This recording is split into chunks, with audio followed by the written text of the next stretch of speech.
Now, Wednesday, that is tomorrow here in Korea, marks the 4th anniversary of North Korea's torpedo attack on the South Korean warship Cheonan, which killed 46 South Korean sailors.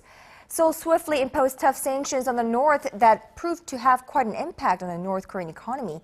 But as our Kim Hyun-bin reports, some say it's time they were lifted. 46 brave souls were lost when the South Korean warship Cheonan was sunk by a torpedo attack blamed on North Korea in 2010. 2 months later, economic sanctions called the 524 measures were placed against the North that prevent any and all exchanges between the two Koreas. It's not just general trade. It's all processing materials that are banned from in and out of North Korea. The measures had a substantial effect. All cross-border trading came to an abrupt end, with the exception of factory operations at the Gaeseong Industrial Complex.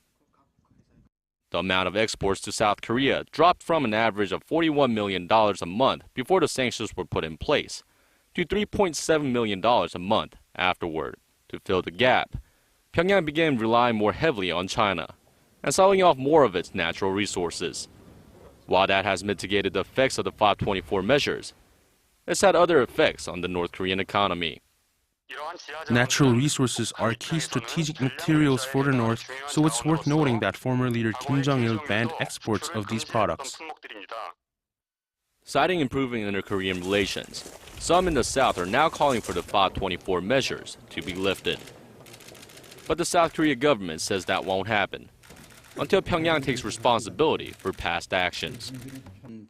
Regarding the Cheonan issue, North Korea says they weren't involved. Pyongyang needs to take responsibility for Cheonan and apologize for its actions. Seoul added that North Korea also needs to stop making threats and carrying out provocations if it wants the 524 measures to be lifted. Kim Hyun-bin, Arirang News.